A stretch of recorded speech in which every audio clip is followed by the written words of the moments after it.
Hey everybody, welcome to my podcast channel, Becoming Your Own VIP.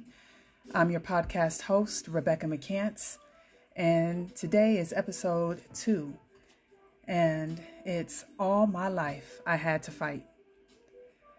Now, I bring up this title specifically from the movie Color Purple, where Oprah Winfrey's character was talking to Whoopi Goldberg, and she had her famous speech with "All my life I had to fight." And I won't go down the movie. We all know what that is. But, she loves Harpo, and she never thought that she would have to fight in her own house. Now, this raised some things within my life. And, there's certain things that just ring true. And for me, all my life, I had to fight. And when you think about what have you had to fight, both in your outer world and how you've had to fight in your inner world.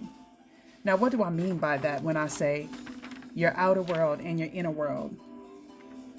So think about all those times where you witnessed fighting, whether as a child, your parents fighting, your siblings fighting, you fighting with your siblings, you having to protect your siblings when you're walking to school or at school in general, and someone's messing with you and you're having to fight. Fighting for your possessions as a child, fighting over toys and no, that's my seat, or that's my food. You know how me and my sisters used to claim our food, otherwise somebody will eat it up. So when you think about these things, small or large, on things we've had to fight for, whether it's, fighting for a position in a debate club, fighting for your position on a basketball tryout team, there's a healthy way of things and there's a not so healthy way of things when you think about it. But there is stress that comes with it. There's emotions that come with it. There is sometimes trauma that comes with that.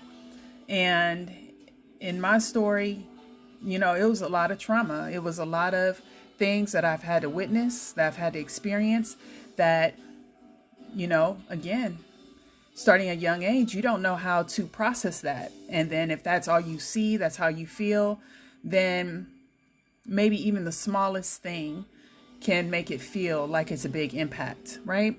So you have your outer and your inner. Well, those outer things that we've witnessed, that we've experienced, then becomes an inner battle with ourselves. All my life, I had to fight. It wasn't just the outer stuff. It was the inner. And you can't hide from the inner. You can't run from the inner. But do you know what we do instead? We try to drown it out. We numb it out by numbly watching TV, by going out, having random sex, or constantly distracting ourselves by going out to have parties and friends and drugs, alcohol, doing things that might express the feelings that we have inside that may mean hurting someone else, because hurt people do hurt people.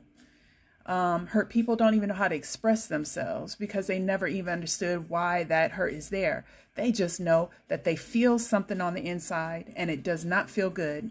The thoughts that are running through my mind are re-traumatizing me, and I just wanted to stop. But how can you stop the things that go within your mind? And all my life, I've had to fight.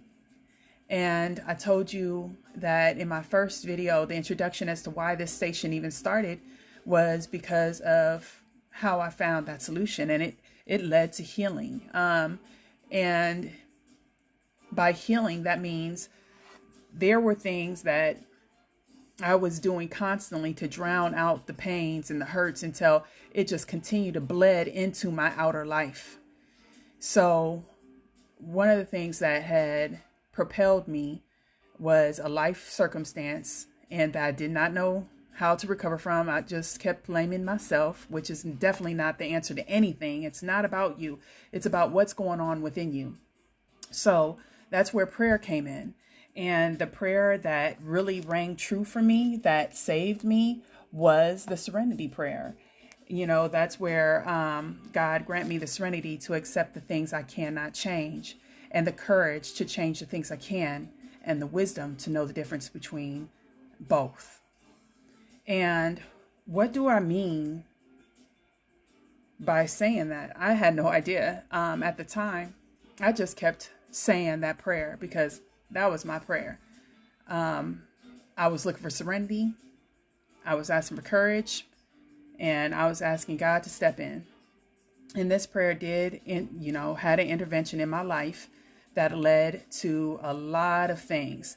But upon further research, what are the things that you can change? Let God fight the battles you cannot change, but what things can you do that can lead to change? One of those things is I have a whole list, and we can make separate episodes off of this in a little bit, but how you respond to those pokes and prods, how you respond to the energy that's going on within you that you can't control, the anxiety that's pulling up, the depression that makes you feel like you just can't keep going, the person at work or at home that says something that triggers you. What you can do is control how you respond. Don't let them bring you out yourself is a good saying, right? So remain calm, remain compassionate, and know that I'm a bigger person than this. And again, I'll lead on to these to bring in more episodes so that we have more topics on this, but that's one of them. What you think, speak, and act upon, that's something you can change. So again, it's kind of going back to how you respond, but it's also about your thoughts. If you recognize these things, these patterns are repeating, observe them. Why do they keep repeating? What you say, words have power. What are you saying to diminish you or another person? How can you now change your speech to uplift and empower yourself and others? How can you act in a way that is loving and kind to yourself instead of a way that is damaging to yourself or to another person? What you listen to, what you eat, what you feel, these are all things as well as things you can change. How are you hurting yourself? How are you helping yourself? How are you helping another person or hurting another person? That also comes down to enabling people. How are you enabling someone to continue hurting themselves? And how can you control that aspect and say, you know what, instead of enabling them, maybe I can suggest this or this, that would actually help them. It doesn't mean you have to teach them. It doesn't mean you have to take it on. But definitely at some point, maybe you should think about another way you can actually help this person and versus enabling them to continue the routines and patterns that are actually hurting them. Your time and focus, where you spend your time and focus. Are you spending time and focus on things that are benefiting you and adding to you? Or are you spending your time and focus on things that are detracting from you and taking away from you? Is it adding to your time and benefits of family and your focus towards that family when you're there, putting that cell phone down and actually giving them your undivided time so that your home is happy, that you are happy because your home is happy, your relationship is happy? Or at work, when you're at work, are you giving it your 100% all because that work is providing for you and your family? Or are you choosing to idly spend time on the internet or, talk negatively about that? The expectations for your life. Are you speaking life into your life? Are you setting goals and dreams for yourself? Or are you on automatic pilot and letting the wind blow you in whatever direction it's taking you? How many hours you put in every day to every area of your life for success and balance. So it's kind of like when you're putting your eggs all in one basket. And then when that one basket falls apart, everything to you falls apart. But if you're investing number one in yourself, in your mind, your body, and your soul, you are nourishing yourself so that you can flow in to the other streams that come from you. Whether it's your money, your family, your spirituality, your health, your social life, these things that you bring balance to because you're balanced. If you're focused and hectic in one area and be like, oh, I got time to do this, but so now you're done with this, and then what happened to this? I didn't give this enough time. So then you are doing something else and you're like, I didn't give this enough time, and everything else is all falling apart. And then you have to now give that energy to regroup it. And then the other thing that you worked so hard on is now falling apart. Spend your time, your energies in balance, so that you're successful in all those areas, especially with balancing your learning about them. If you don't know much about your finances, learn about your finances. Learn how to balance those things, your relationships. You don't know how to have a healthy relationship. Take this time to also learn about it, but life is still moving and going while you're learning. So that's something I've had to learn, because you get so excited about learning about these things you didn't know that you can become very tunnel vision into those areas while other things are still moving and moving without you. And it's about you being present in those moments and making sure that other things are within balance for the success in all those areas. And yes, you do have time to obtain those. It's just, what are you willing to sacrifice that's not adding to your life so that you can add to your life? So maybe you might need to take away TV so that you can add a book, so that you can add an audio book. Maybe you can add a podcast, something that will aid you versus subtract from you. When or if you decide to quit. Okay, so the things you can control is if you decide, you know what, this isn't working out for me. This is something I really need to find out if this is something I can actually correct. Is there something I can do within this relationship that has to do with me to add value? If there's a conversation that needs to be had, what is this moment needing to be said about my job, my relationships, your happiness, your well-being, your health, things of that nature. If you're recognizing you're in a moment of quitting, whether it's depression, just not happy, what can you do yourself, whether it's self-development, research, or having that needed conversation, and then make your decision based off that, so that it's not a fear-based decision, it's not a fight or flight decision, but it has been grounded and analyzed consciously. And if it involves someone else, that you and that other person, whether it's work, family, or relationship, or friends, has had a chance to have and share those inputs, share those boundaries. And if there's no improvements, then sure, it might lead to quitting on that. But maybe it now replenishes and renews itself because of that time that you took to analyze and become conscious with the decision you were about to make that could have actually hurt you versus added to you. Self-development. So again, I've keyed into this a good couple times, but self-development is about building yourself up in education, which does not necessarily mean you have to go to school. It just means pick up a book, a podcast, a YouTube video, Googling, a blog, something that will help enlighten you. If you find a deficit in your life, how can you now educate yourself to expand yourself? To expand your character, to expand your values and your morals. Maybe you see yourself a little bit on shaky ground, and this self-education will allow you to replenish, renew, and add to your life, because maybe you recognize there's certain characteristics that are a little weak within you. And characteristics in education can be built outside of books. It can be built by just going out and experiencing life, experiencing other people, experiencing other cultures, other languages. How can you educate yourself? If you weren't raised to know what a healthy relationship looks like, if you weren't raised what a healthy spending and money management looks like, if you weren't raised to know what how to go out and live and show up in life, how can you educate yourself? Okay, sometimes school's not going to do that. You know, you learn best sometimes out there on the street. And it doesn't necessarily mean figuratively in the street, just by living life, choosing to get outside of your comfort zone. And that's something I've definitely work on. So that's just something I want to throw out there. How about when it comes to your healing and your understanding, what your perspectives are?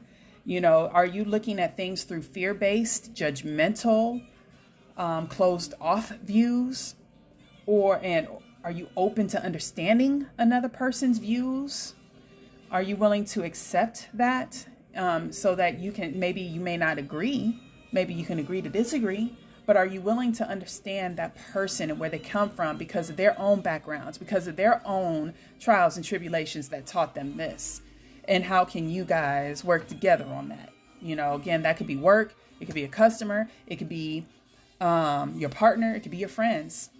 It doesn't mean they're wrong just because of how you feel, your life story, your perspectives and views. They have a totally different view. They have a totally different background. So how can you now use this for growth, heal the misunderstanding between you, and come to an understanding and also a higher perspective? There's so many people on this world with so many different cultures, so many different languages, so many different backgrounds, that there is bound to be a different view and perspective on something. So how can you go ahead and make that change within yourself to grow? You have a chance to change who your friends are, who you're hanging around them. Are they adding to you? Are they creating drama every time they're around you? What are they contributing into your life? Is there a boundary that can be set? Is there something that within you, maybe you recognize you're not really adding to this friend? Maybe I'm using this friend because this friend brings me an energy because there's something within me lacking. So maybe you could use that friend to help motivate you again to go into self-development, because there's something that attracted you to that friend. So whether that is a situation that's spotlighting you wanting to that friend because of the fact you're feeling you're lacking in something, that can motivate you to add to yourself. Or maybe that friend is gravitating to you because of something that's lacking with them, and then maybe that can motivate them. But if they're coming to talk to you about what so-and-so is saying about you, if they're only coming to you about drama and bringing you and your energy down, then maybe that's something you need to think about. Look at the friends that you have around, and are they fulfilling the goals of your life that you have for yourself? Your environment, same scenario. If you're in an environment that, if you're a person that likes to go clubbing a lot, but yet your energy is always being drained, these are the things you're looking at. Are you doing things to have fun in a healthy way, or are you just going there to drown your sorrows or to fill your heart because of something missing? Look at these things. When you're hanging out in any environment that you're in, that environment has its own energy that can take from you or add to you. So look at the energy of the environment you're in and really learn that this is something I can change for myself. If this is not adding for me any way, shape, or form, then maybe I should not be in this environment. How kind you are to yourself and others in your thoughts, your words, and your actions. See, our thoughts and our words and our actions are very powerful. If you're thinking negatively or positively, you're speaking negatively or positively, and your actions are negative or positive, it shows. Your life mirrors it. How you feel mirrors it. And that is something that is tearing you down, tearing them down, or empowering and building them up, or empowering and building you up. So that's something that you can change. That's something you have control over. Your health, what you eat, whether you exercise or not, hydration. Are you drinking water that hydrates you? Are you drinking electrolytes, or are you drinking alcohol and caffeine that dehydrates you? Being out in nature. Mother Nature is very healing, from the air that we breathe, through the ground that grounds us, through just observing the beauty of this world. Being in nature is very calming and relaxing, especially if you're an anxiety-based person. Just go outside and walk. go outside and sit down and breathe. That is part of self-care. So self-care as well as self-love, and self-care and self-love is not necessarily about the materialistic things, about getting your hair and nails done, stuff like that. Self-care can definitely be a long, hot, soak in the tub. But it could be about, what? I just need a rest for a second. I just need a little bit of quiet time. Maybe your house is chaotic a lot, and maybe you just need to find a little you time. Maybe that means going out to the car if you don't have a place in the house, and give yourself 30 minutes of quiet. Maybe that means opening a book and reading. Maybe that means turning on your favorite music and just listening and dancing and singing. Maybe that means drawing. Maybe it means anything that you truly love that makes your heart sing. Give yourself that time to do it. That's caring for yourself, listening to what your body needs so that you fulfill that need and not look for anyone outside of you to fill it.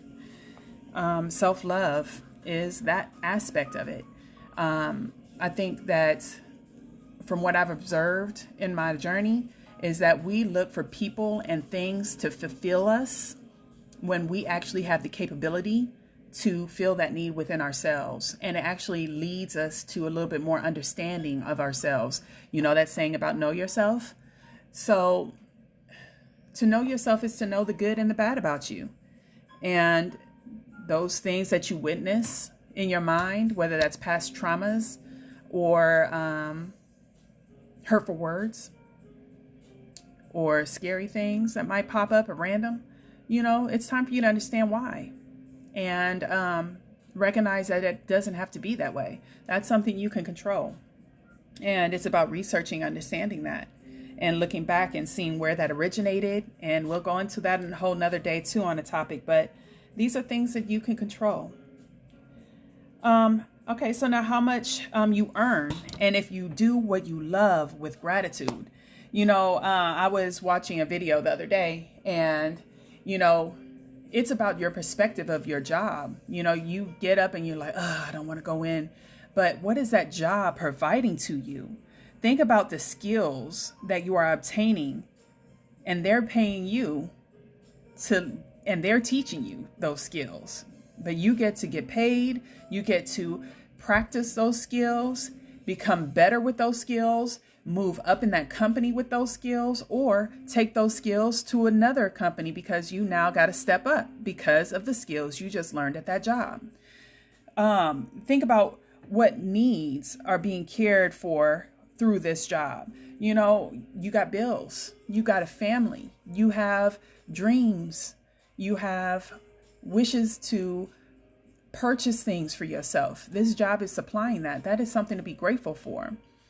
When you look at what the job is providing as far as who you're meeting and networking with, you don't know where your coworkers are going to end up 20 years later. You don't know how they may be blessing you, or you may be blessing them by meeting.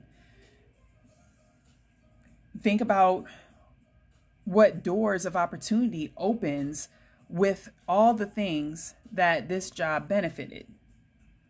When we look at our resume, we're building upon our resume so that we can get a higher and better paying job normally, right? We're adding to our resume. So even though you may have these moments of, you have a chance to control your perspective of that job and all the blessings that you're receiving from it. Now, also the other thing, is to be a good steward of all of the blessings.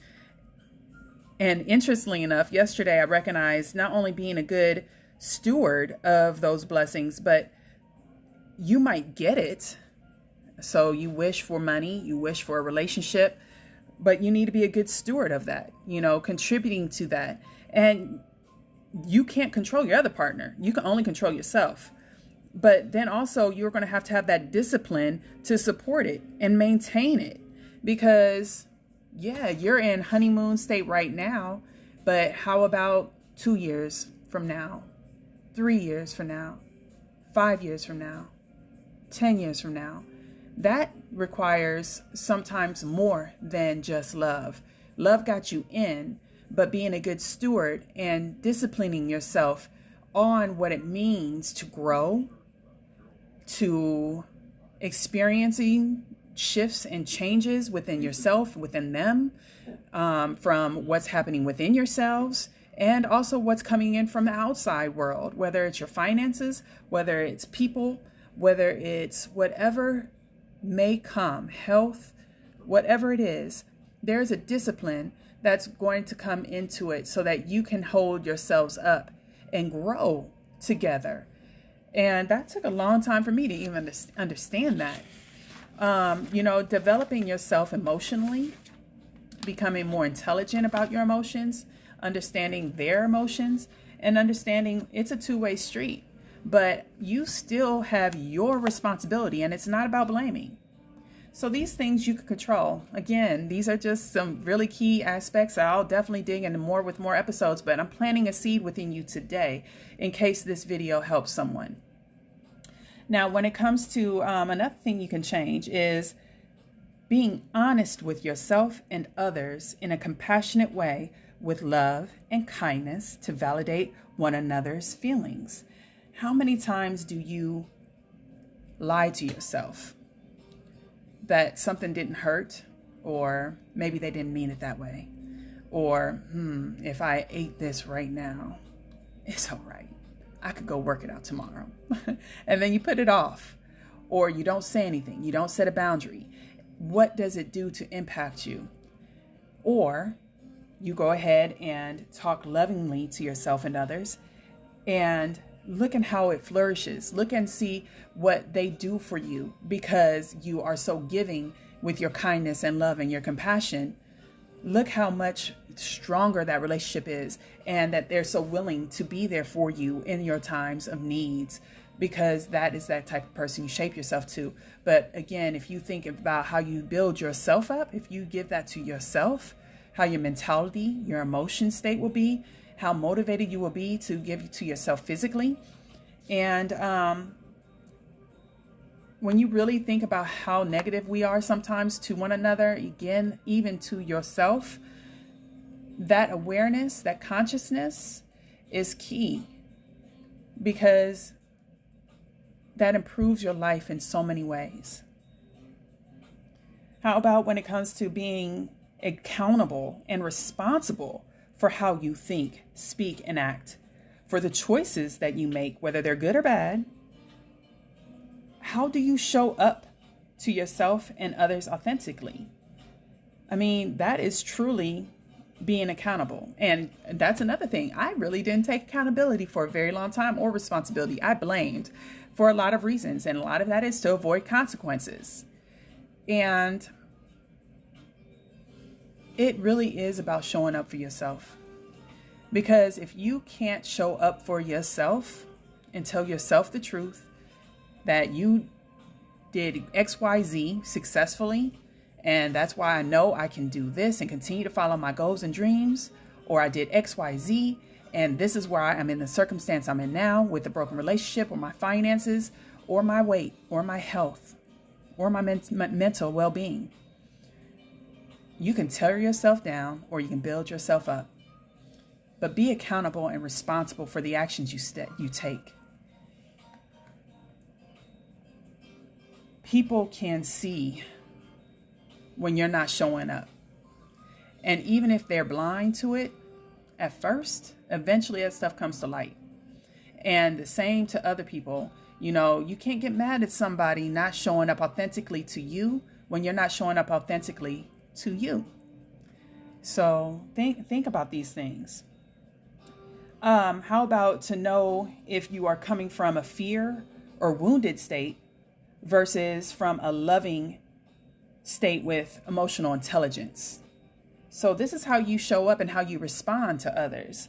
So if you're making a decision because you're fearful or worried that the opportunity is going to run away, and you didn't have a chance to breathe and to really think on that, is this something I actually should be fearful of? Is this opportunity really going to run away? And you know how sometimes those commercials say you only have 24 hours to accept this offer. Is that really true? are they really the only ones that's providing that source? Or if it's a relationship, threatens to leave and you're fearful and you wanted to cave on your boundaries, your morals, your character, if that's going to hurt you in any way, stop. Take time to think about these things. You have that time to give to yourself. That is self-love. That is a boundary. That you might be saying this right now, but no, that's not the case. This is not that life or death type of scenario. I do have time to consider these things. Sometimes you don't have that, but you still have to trust yourself on that decision. And if you're making a decision based out of fear or worry or loss or lack, then more than likely you're going to make a incorrect decision and you're then still going to have a consequence. Versus if you handle things within love, within patience, and in an emotional intelligence.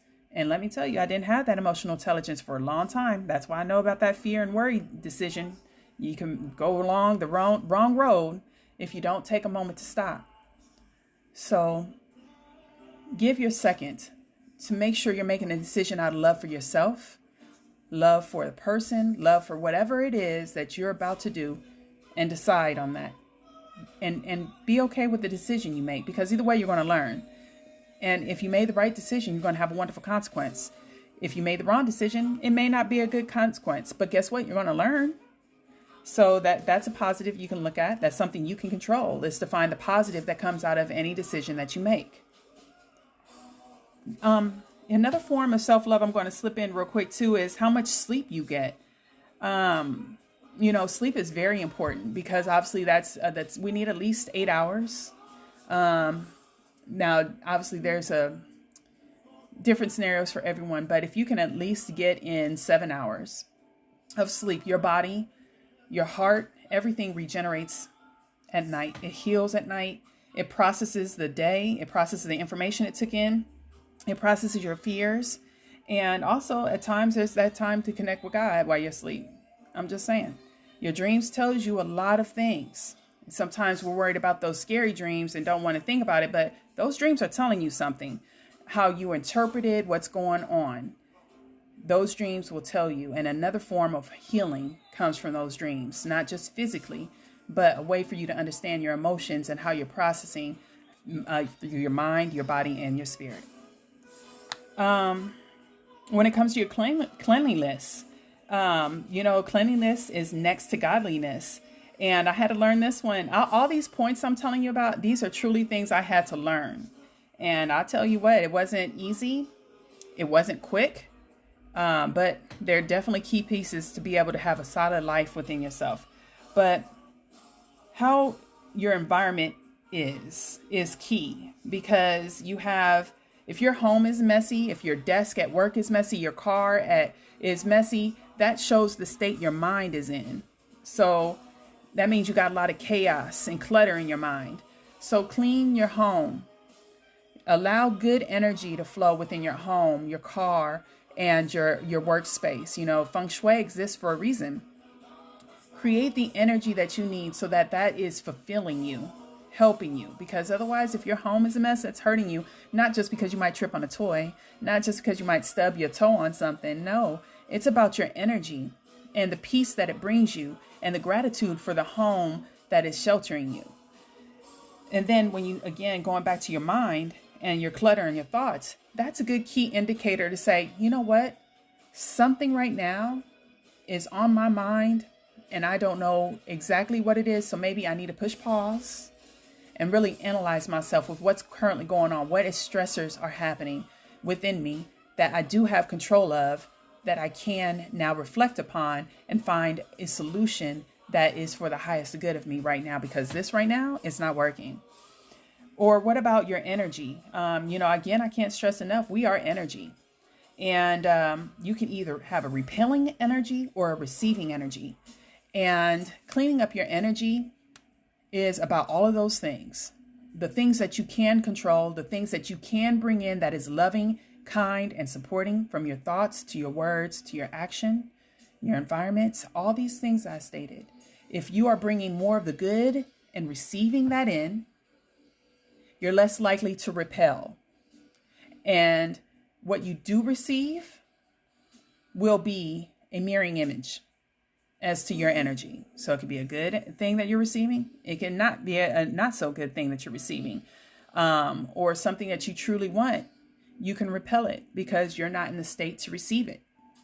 So I really hope that you take this information and really allow it to sink in. And I will have episodes that highlight a little bit more detailed as to upon my journey and the life lessons upon those keys.